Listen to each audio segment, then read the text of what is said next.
next speaker is Olga Fellus from Brook University.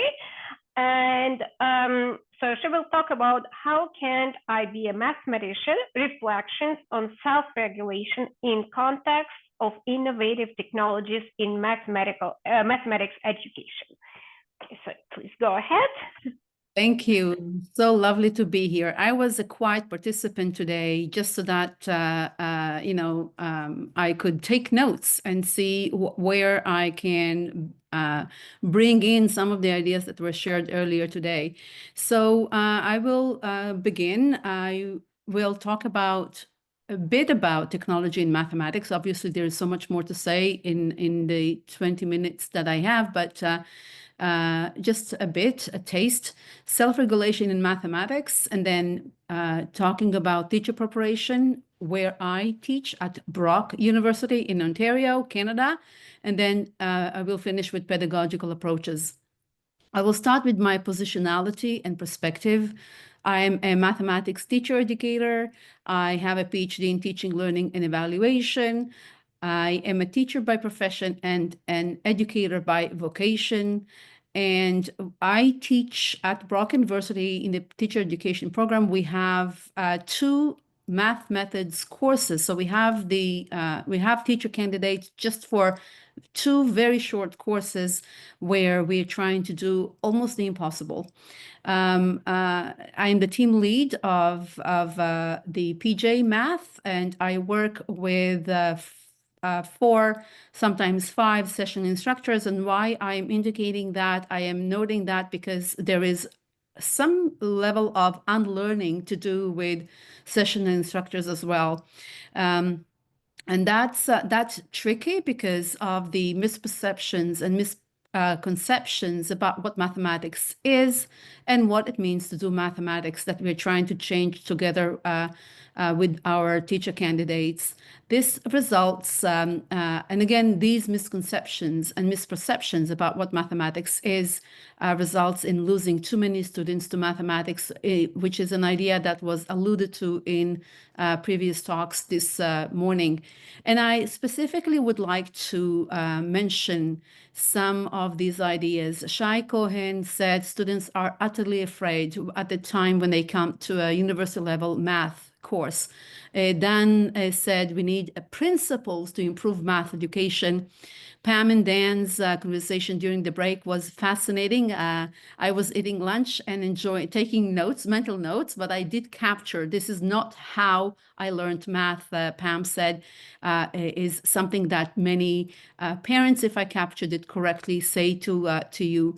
And Ariel Leitner just talked about the idea of, and Ariel, correct me if I'm wrong, but what I captured from what you said was that you use the approach of one-to-one conversations with students rather than doing it using the stage metaphor in teaching and learning mathematics.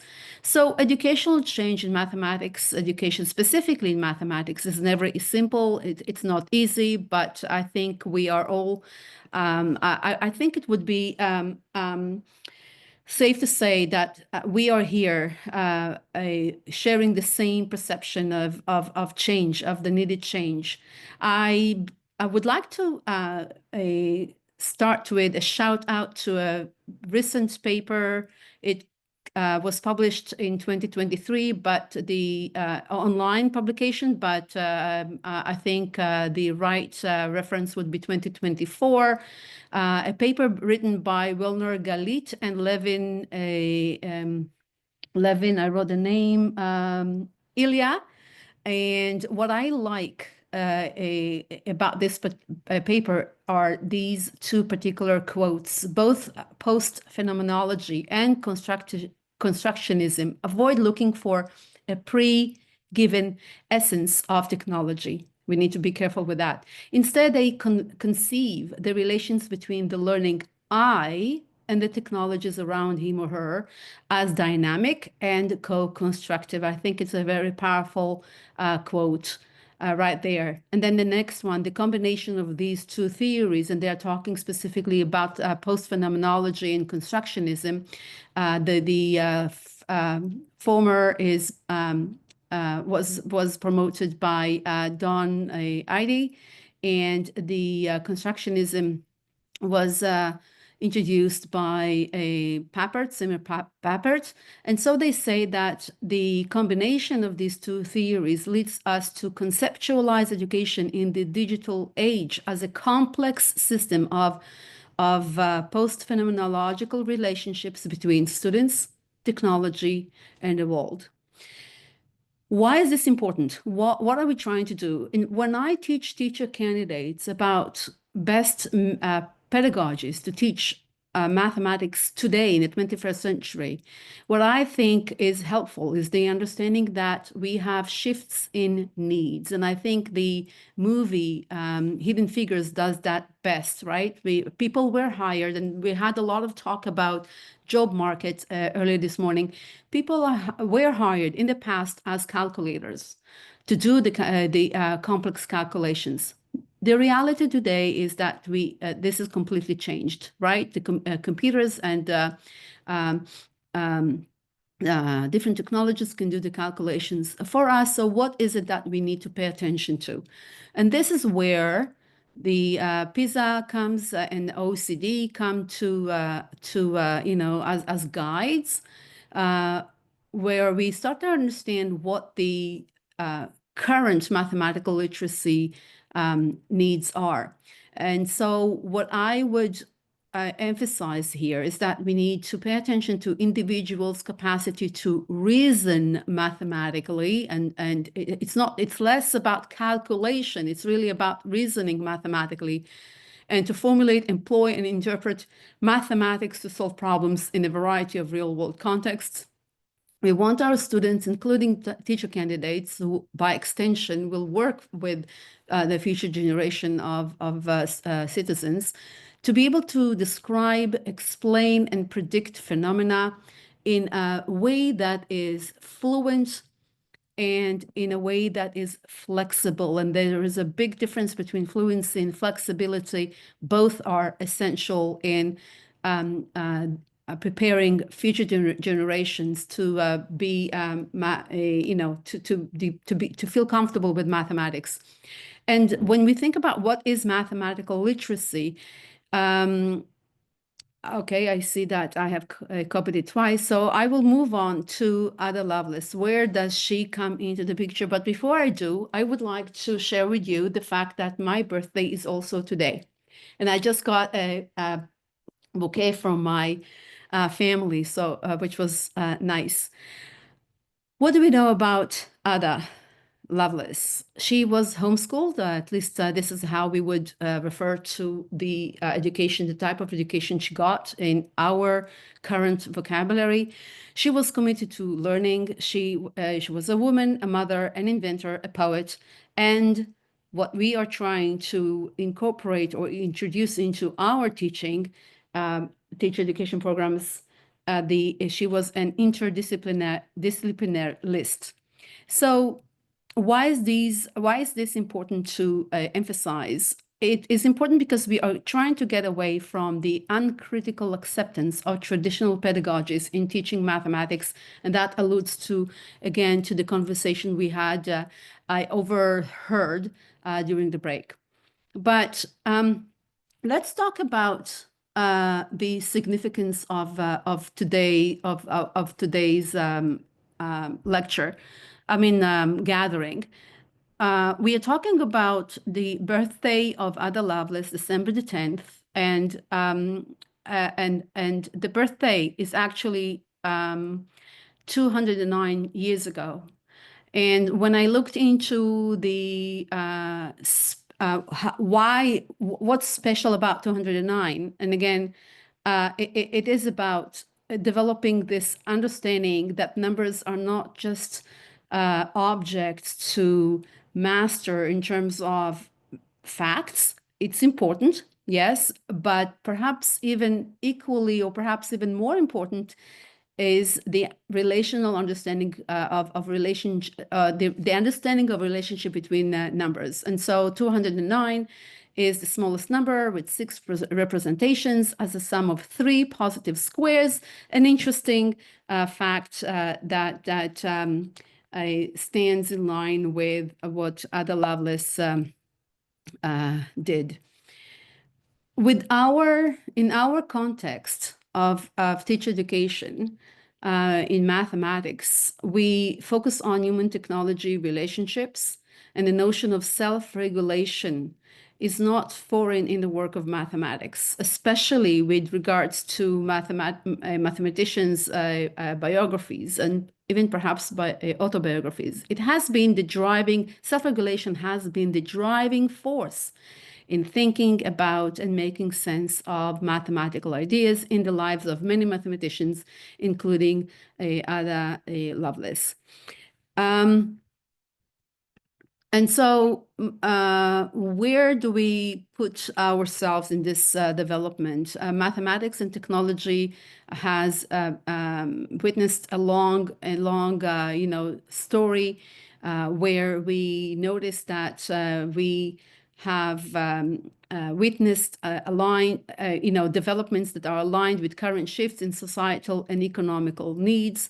Papert has introduced Logo almost 40 or 50 years ago, almost 45 years ago. And that was the introduction of perhaps a need to rethink what we can do in mathematics. But again, as I said, change is never easy. It takes a long time and perhaps even decades. What do we want children to be able to do? When we work with teacher candidates, we want them to convey the idea through their practices, instructional practices, that children will become more proficient in mathematics if they do mathematics, truly, genuinely do mathematics, rather than merely learn about mathematics. And obviously, we have lots of supporting evidence that substantiates this expectation.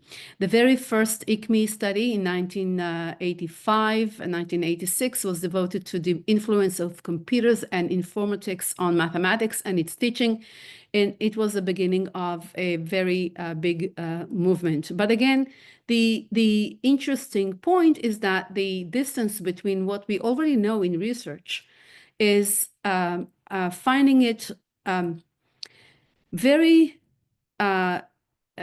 difficult to see or to be implemented in practice, which is where teacher education programs come into the picture as change agents. And we know that when we focus on teachers' needs, we know that we need to realize that while the practices of science and mathematics have greatly changed over the past 50 years due to advancing technology, classrooms have not kept pace. And again, that was alluded to earlier this morning. And now I bring a quote from a book titled The Math Fix, an Education Blueprint for the AI Age. It was published in 2022, was written by Conrad Wolfram. And the quote that I took away from this book was, we need to allow math education to continue, if we allow math education to continue in its current mold, and we will increasingly remove most students' opportunities to success in a wide range of fields. The AI age requires more different computer-augmented computational thinking for human empowerment, not more of the same math. And again, as teacher educators, this is a responsibility we are taking on. Mathematics and technology, when we work with teachers, takes an important important piece in our syllabi, where we are aware of the fact that technology can support active, collaborative, constructive, authentic, and goal-directed learning in real-life problem solving. And we are introducing this, but we are absolutely experiencing a lot of resistance, passive or even active resistance, where teacher candidates, some say, this is not how I learned mathematics, and I don't understand why we need to change. if now I know my math, why do I need to do it differently with my future students? So that's another aspect or front we need to tackle and carefully tread with future teachers. The connection between mathematics and computational thinking, working with computers, working with digital technology, is established in the research literature. I will not go through this, but you can go through the quotes, and I have color-coded the keywords where we distinguish between skills or between skills and content knowledge. So when can and should computational thinking or working with digital technology be introduced? And again, I will not read through all the quotes, but I think the bottom line is it all funnels down to the fact that we can introduce computational thinking as early as kindergarten or even earlier age, as soon as a child comes into the classroom, whether it is a kindergarten teacher or any other teacher in any other grade level, they can start thinking about this. And this is about this, and this is what we are trying to work on with our teacher candidates. But I will read Khan, Stephen, and Victor's, the two last quotes. Computational thinking is more than programming and coding, and it is embedded in mathematics teaching and learning across all levels. Computational thinking, Victor Freeman says, could afford novel ways of teaching and learning, both in general and in relation to mathematics in particular. With regards to self-regulation, what prompted me to start thinking about self-regulation in mathematics education was my work on the biographies of mathematicians. And so including Ada Lovelace. And what I have noticed is that many of the mathematicians that we know about have learned mathematics by self-regulating themselves. Think about Ramanujan, for example. His story is more well known than perhaps others. And so what I realize is this is one of the things, especially today, with the legacy of Ada Lovelace, with the introduction of computation and computational thinking and computers into schools, and especially in mathematics education, this can be a construct that can help in our work, that can be harnessed to our work as mathematics teacher educators. And the reason is literature has shown that when the skill, I'm not even sure I can call it a skill, but for now, let's call it a skill. The skill of self-regulation develops agency. It is empowering. It develops responsibility. And I'm talking about the learner, right? The accountability, ongoing engagement.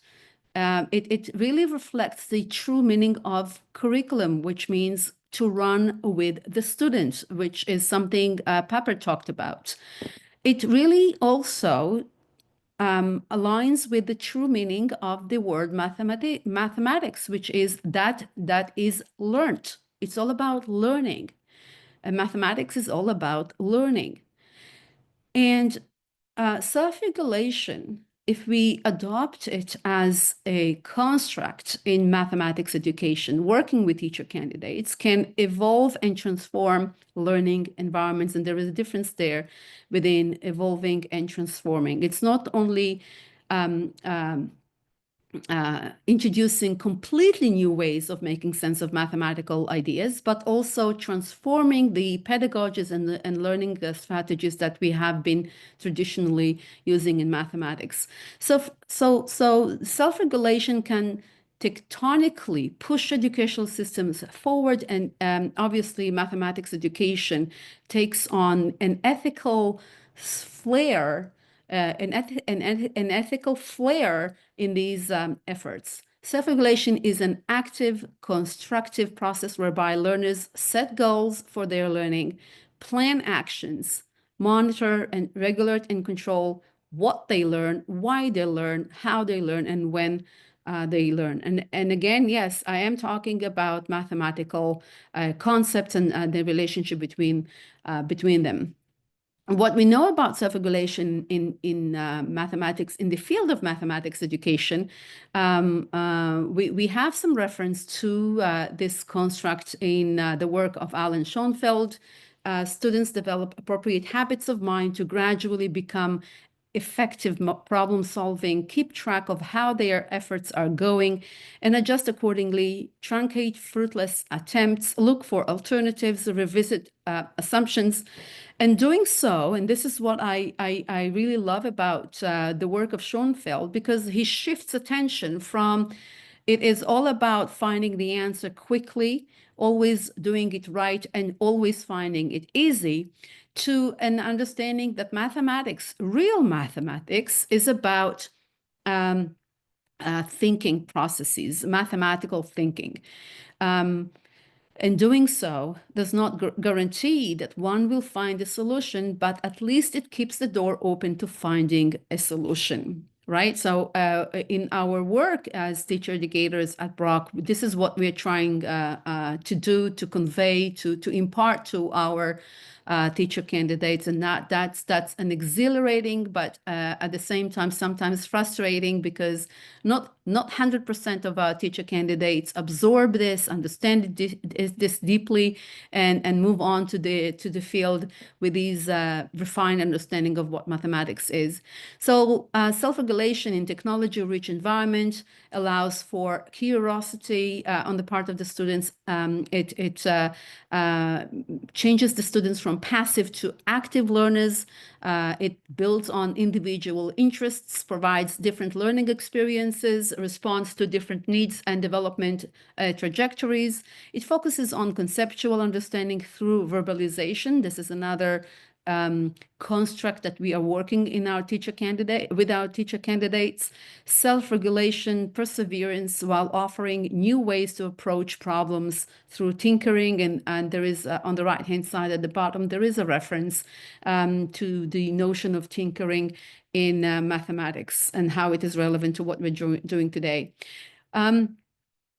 So going back to what Ada Lovelace's work has helped introduce, we are working on coding with our teacher candidates, and we are doing it in such a way that it allows teacher candidates to develop, act, and learn, and plan, and choose, so that they can experience it by strategizing, planning, finding solutions to what they're trying to do, debug problems, and develop the right vocabulary as teachers. And that's supported by the recent changes in the math curriculum of Ontario. It's the province where I work, where explicitly coding has been identified as a way to solve problems and create computational representations as a curricular expectation. And we also introduced the idea that algebra appears to be a logical choice for coding integration, as coding often relies on algebraic representation. That's where we also work on early algebra, really pushing the idea, showing how very young children have an intuitive understanding of algebraic relationship between quantities, for example. So we talk about that as well. And we work with teacher candidates to better understand the front matter of the Ontario math curriculum, so they can better prepare and design their tasks when they go into the field. And one of the things we find very helpful is Deborah Ball's idea of horizontal and vertical understanding and familiarity with curricular expectations. So it's going across grade levels and across strands, as well as within grade levels and within strands.